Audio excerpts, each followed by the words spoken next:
Rosh Hashanah, Yom Kippour, ou Kippour, Yom Kippourim peut-être. Sukkot, nous allons entrer à partir de mercredi prochain dans un mois de fêtes juives. Pour nous en parler, pour nous détailler les horaires des offices, je reçois Gérard Bavard, le président de la communauté juive de Cannes. Gérard, bonjour. Bonjour. Et David Moyal, le rabbin de Cannes. David, bonjour. Bonjour. Alors, Rosh Hashanah est une des principales fêtes juives. Signification Rosh, donc c'est la tête. Hashanah, bien sûr, c'est l'année.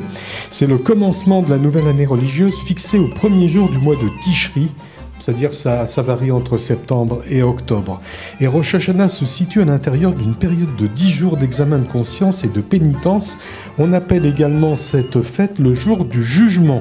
Pendant cette période, chaque juif réexamine sa relation avec Dieu. Est-ce que j'ai bien détaillé les choses, David ? Je crois que vous avez tout dit pratiquement. Il faudrait juste rajouter que le jour de Rosh Hashanah, il y a en réalité plusieurs nouvelles années. Et parmi ces nouvelles années, il y a celle de Rosh Hashanah qui détermine, comme vous l'avez si bien dit, le jour où l'ensemble de l'humanité est jugé. Et c'est pour ça que chaque fête est caractérisée, et je dirais, par une mitzvah. Chaque fête a une mitzvah particulière. Et la mitzvah particulière de cette fête, c'est la sonnerie du shofar. Et contrairement à ce que beaucoup de nos fidèles pensent que le shofar ne s'écoute qu'à Kippour. En réalité, à Kippour, il n'y a aucune obligation, il n'y a qu'un souvenir pour marquer la fin du jeûne. Mais le jour de Rosh Hashanah se matérialise par cette sonnerie qui nous rappelle un petit peu. C'est une forme de réveillez-vous, réveillez votre conscience, rapprochez-vous de votre Créateur. J'allais pas dire aimez-vous les uns les autres, pourquoi pas, bien sûr.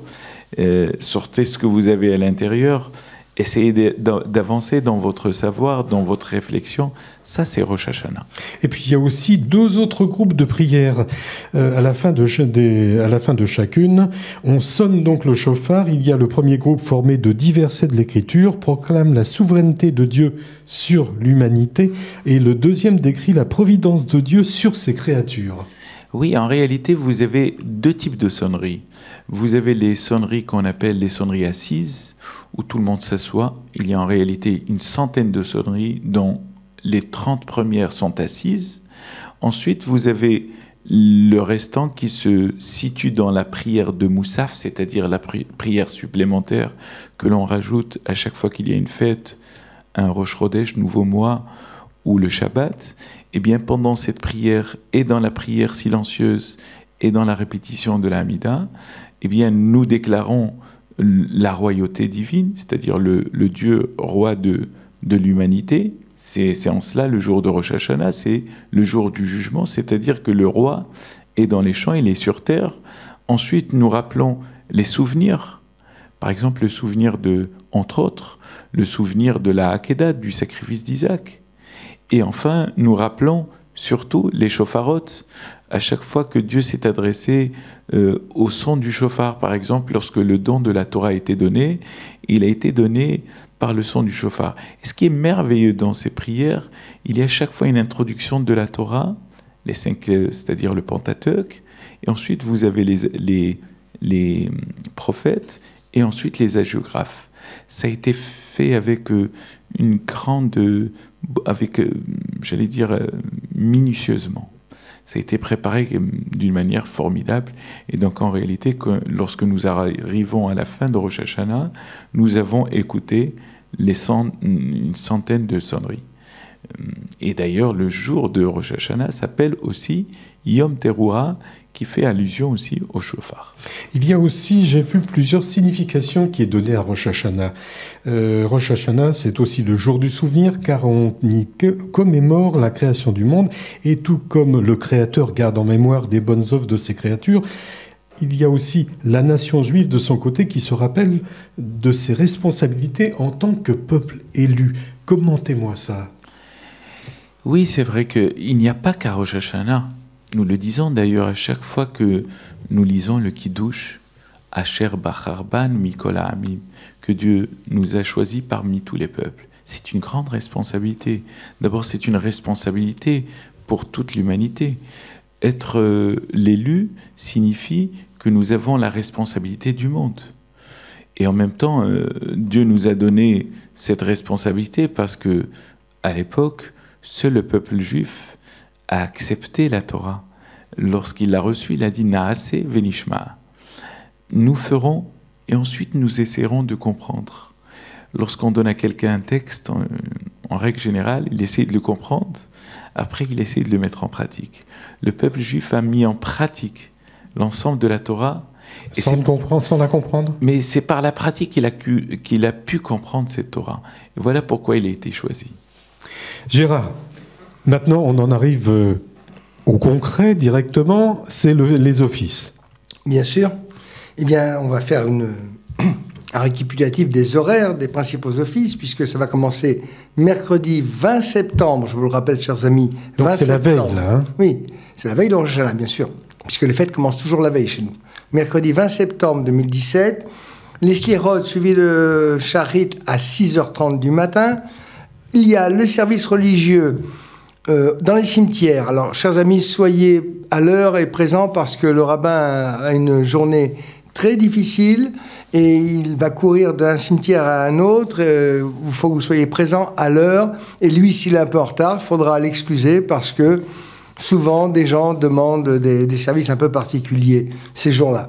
Donc, à l'Abadien vers 9h du matin, le Clos au Canet vers 10h du matin, Saint-Jean à Mandelieu vers 11h15 et ensuite, il y aura l'office de Mincha à 19h15. Le jeudi 21 septembre, c'est le premier jour de Rosh Hashanah. Shaharit à 8h30, Mincha à 18h, le Tachlit au bord de mer, si on a l'autorisation préfectorale, ce que j'attends d'une minute à l'autre, il se déroulera comme chaque année à la place Massé vers 18h45. Et là, on vous attend nombreux pour venir jeter les péchés à la mer. Suivi de arbitre, il ne faudra pas le rater, à 19h15 dans la grande synagogue. Vendredi 22 septembre, donc le deuxième jour, qui est tout aussi important que le premier pour nous qui sommes dans la diaspora. En Israël, ils ont 2 jours aussi, donc on peut pas trouver d'excuses à dire oui, mais si j'étais israélien, j'aurais qu'un jour. Non, là tout le monde y passe. On a 2 jours très importants. Sharit 8h30, Minra suivi de Harpit à 19h. Ensuite, il y a le Shabbat du 23 septembre, Sevayeler Shuvah. Sharit 8h45, Mincha suivi de la Seuda Shlichit à 18h30, Arbit et fin de Shabbat 20h11. Là, on arrive quand même à des horaires qui sont beaucoup plus raisonnables que ce qu'on a pu voir cet été. Le jeûne de Gedalia, c'est un jeûne important, le dimanche 24 septembre, Slichot suivi de Sharit à 6h30, Mincha 18h45, fin du jeûne 20h. Voilà pour la parenthèse, grande parenthèse Rosh Hashanah. Je voudrais ouvrir une deuxième parenthèse. Je rappelle à nos amis fidèles que vous devez halakhiquement, chers amis, régler vos dons, vos promesses de dons avant Rosh Hashanah. Alors, nos bureaux sont ouverts tous les jours, comme à l'accoutumée, avant les fêtes. Il vous reste encore quelques heures pour venir régler vos promesses de dons. C'est pas un don que vous avez fait au rabbin ou au président ou au trésorier. Les promesses de dons que vous avez fait tout au long de cette année, c'est au Sefer que vous les avez fait. C'est pour l'amour de Dieu que vous avez fait et pour aider les plus nécessiteux de notre communauté à qui je vous demande d'apporter le plus grand soutien comme il se doit.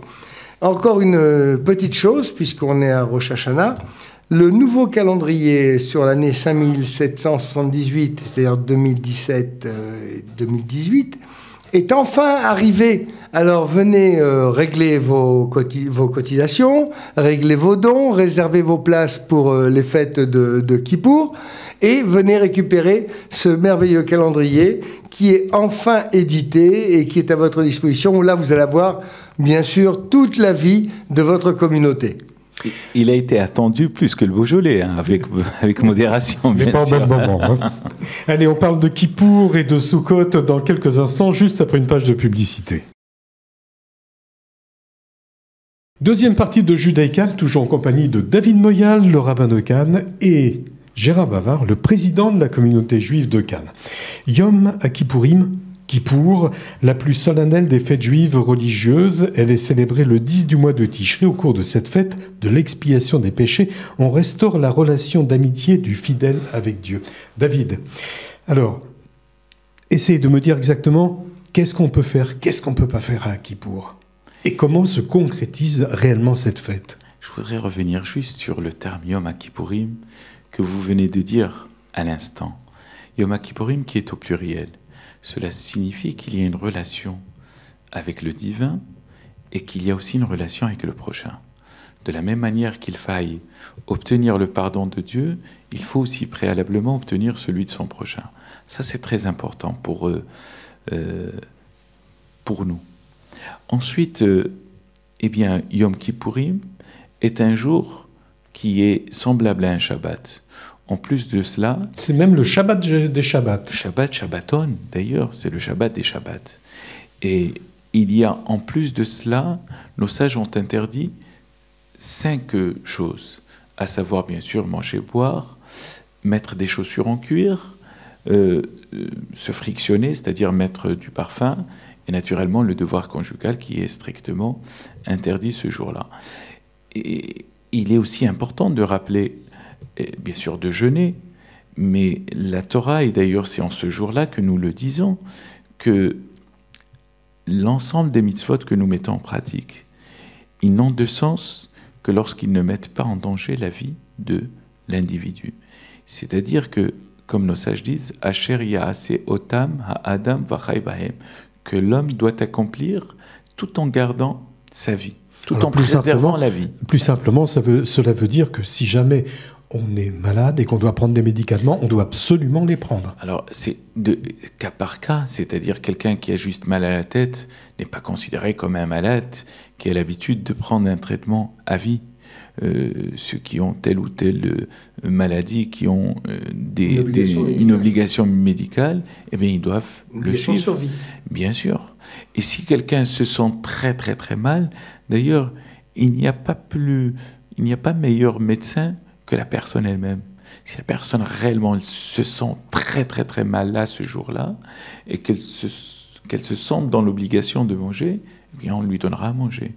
On lui dira tout simplement que c'est Yom Kippour, et si cela ne la réveille pas, eh bien on l'obligera à manger. Et je voudrais juste terminer en disant que celui qui mange ce jour-là, parce qu'il a eu l'obligation de manger, qu'il ne pouvait pas faire autrement, il est beaucoup plus important que celui qui a jeûné.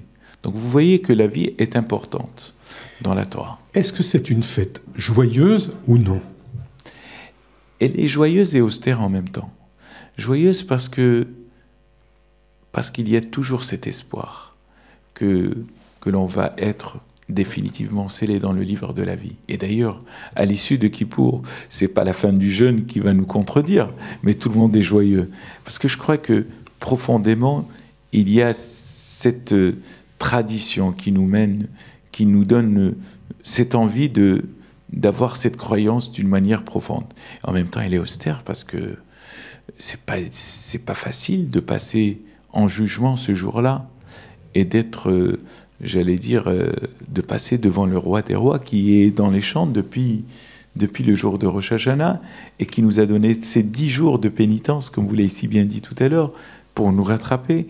Donc, elle est austère, mais nous avons foi en ce que nous faisons, parce que celui qui fait du bien ne pourra jamais trouver le mal en face. Alors j'ai lu aussi, le sérieux de la célébration du Yom Kippour se mesure à la sincérité du repentir qui est manifesté par une amélioration de la conduite et par l'accomplissement de bonnes actions. Et oui, bien sûr, parce que finalement, c'est un jour de grand pardon, comme on l'appelle. Mais en réalité, qu'est-ce que Dieu attend de nous ? C'est qu'il y ait une amélioration. Parce que si quelqu'un ne s'améliore pas, c'est qu'il régresse. Parce que finalement, il y a une forme d'hypocrisie vis-à-vis de Dieu, de demander à Dieu pardon sur les fautes transgressées, et au lendemain de Kippour, tout reprend comme si ce n'était rien passé. Et il faut prendre cela à la mesure, et bien sûr, avancer. Et quand on avance, on ne recule jamais. Gérard, les fêtes sont là, maintenant, Quels sont les offices? Eh bien, bien entendu, la veille de Kippour, donc le vendredi 29 septembre. Alors, mesdames, cette année, vous avez de la chance et pas de chance, puisque ça va tomber Kippour en même temps que Shabbat. Donc, ça va peut-être vous faciliter la vie, ou peut-être faire un peu moins de cuisine, ou peut-être une cuisine un peu différemment. Mais la veille de Kippour, donc le vendredi 29 septembre, les sirotes suivis de Shacharit à 6h30 le matin, les services religieux au cimetière, Abadi 1, Abadi 2, vers 9h du matin. Et encore une fois, comme je vous l'ai dit pour Rosh Hashanah, soyez à l'heure et puis laissez le temps au rabbin de passer d'un cimetière à un autre. Je vous assure qu'il essaiera de se mettre en basket pour courir plus vite ce jour-là, mais il le fera, comme il le fait chaque année.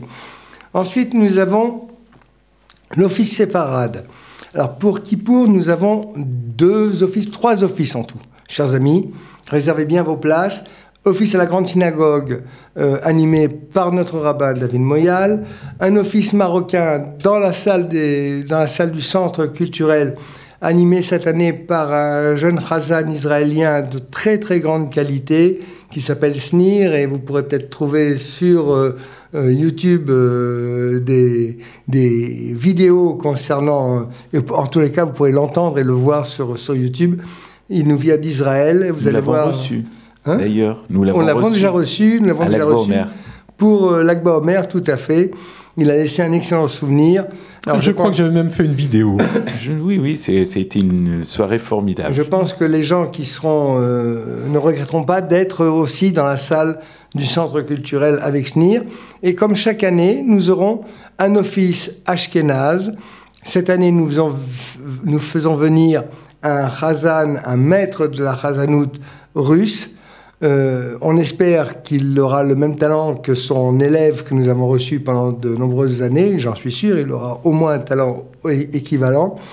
Nos amis ashkénazes doivent être quand même sensibles au fait qu'il est de plus en plus difficile et astreignant pour la communauté d'assumer les frais consécutifs à cet office ashkénaze, alors que très peu de nos frères ashkénazes réservent au moins leur place et ne participent au financement de cet office. Alors, chers amis ashkénazes, chers frères, chères sœurs, faites un effort cette année, venez nombreux, faites des dons, louez vos places, venez soutenir l'action du consistoire, parce que, faute de quoi, on ne pourra pas perdurer dans cet office. Ce serait très dommage. Ça fait 50 ans que ça dure. Il faut que ça dure encore au moins dans les 50 années à venir.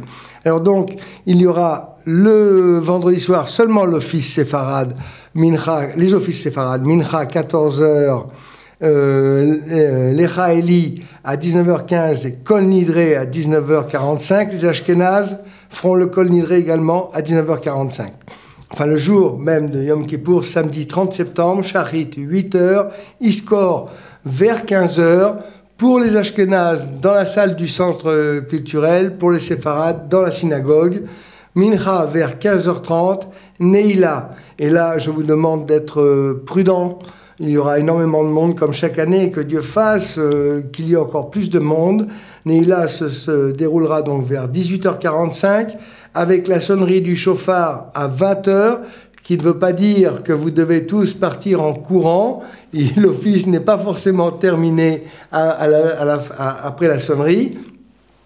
D'ailleurs, pour vous faire patienter, il y aura un grand buffet au centre communautaire, dans la salle de la pizzeria, certainement, pour pouvoir vous permettre de casser le jeûne avec des boissons chaudes, des boissons froides, quelques gâteaux. Donc, chers amis, prenez le temps de profiter de cette journée. Et monsieur le rabbin vous l'a dit, c'est le jour, bien sûr, du jugement. C'est le jour où l'on doit demander pardon. Alors, c'est le jour aussi de la réflexion. C'est le jour, bien sûr, c'est le jour de réflexion. Alors, soyons sages, soyons tranquilles pendant les offices. Profitons des offices. Vous savez, on a des officiants de grande qualité qui se donnent beaucoup, beaucoup de mal. Croyez-moi, c'est un effort, je trouve toujours qu'il est surhumain, je ne sais pas où. Je pense que c'est dans la spiritualité qu'ils vont chercher la force de faire ces offices. C'est vraiment par leur émouna, par leur croyance que Dieu leur permet de faire ces offices. Et dans quelle qualité d'office? On ne peut pas se plaindre à Cannes, on a une qualité d'office qui est tout à fait extraordinaire, simplement parce que je veux conclure et je vois qu'il me fait les gros yeux, Alexandre, il veut que je conclue. Puisque c'est comme il est de coutume, je veux à toute la communauté, à tous nos amis, y compris de la Côte d'Azur, et merci mon Dieu, j'en ai beaucoup, et puis à tous ceux que je connais moins bien, ou qui ne me connaissent pas, je veux demander pardon. Mechila, si je vous ai blessé, volontairement, involontairement, si je vous ai fait du mal, je vous demande pardon. Je vous demande Mechila, solennellement, à cette veille de Yom Kippour. On va terminer par Sukkot, David. Alors Sukkot, fête des cabanes, est l'une des 3 fêtes de pèlerinage prescrites par la Torah, au cours de laquelle on célèbre dans la joie l'assistance divine reçue par les enfants d'Israël lors de l'Exode. Alors en très peu de mots, parce qu'il va nous rester 2 minutes, David. La fête de Sukkot, après Kippour, vous l'avez bien signifié, c'est la joie. C'est sortir du monde matériel qui est la maison pour se retrouver à l'extérieur dans une cabane presque peu construite. Et c'est justement ce que je vous disais tout à l'heure. C'est mettre tout notre cœur vers Dieu et notre foi, qui est que ce jour-là, nous avons la certitude d'être inscrits dans le livre de la vie et nous accompagnons cela aussi dans la joie. Et enfin, une dernière chose, nous marquons aussi le temps, parce que la fin de Sukkot, c'est une fin de saison qui va annoncer la prière pour la pluie, c'est-à-dire la subsistance. Donc c'est aussi important. Nous prions pour la subsistance à Kippour, mais nous demandons la pluie bien après la fin de Sukkot, pour pouvoir tout simplement être en famille dans la Souka et être entouré des siens dans la joie. Et Sukkot, bien sûr, se terminera par Simchat Torah et Shemini Atzeret. Alors Simchat Torah, c'est la joie de la Torah. Elle est célébrée le 23 Tishri. C'est une fête joyeuse qui marque la fin du cycle annuel des lectures hebdomadaires de la Torah et bien sûr son recommencement. Complètement. Shemini Atzeret. Shemini Atzeret et Simchat Torah, ce sont les mêmes fêtes en réalité en dehors d'Israël. Ce sont les 2 jours, c'est-à-dire le 8e. Shemini veut dire 8e jour. Et ensuite, à l'issue de ce 8e jour en dehors d'Israël, ce qui nous concerne, nous faisons Simchat Torah, c'est-à-dire c'est là où le lendemain, nous terminons et nous répétons à nouveau la Torah. Et cela montre combien l'attachement du peuple juif pour eux, sa sainte Torah, et pas depuis aujourd'hui, depuis la création et depuis que la Torah a été donnée au peuple juif. David Moyan, merci. Gérard Bava, merci. On se retrouvera tous ensemble, du moins vous retrouverez avec Carole Glassman, ce sera après les fêtes de Tishri, et bien sûr elle reprendra cette émission judaïcane. Shana Tova, Shana Tova, que vous soyez inscrits et scellés dans le livre de la vie. Amen. Amen.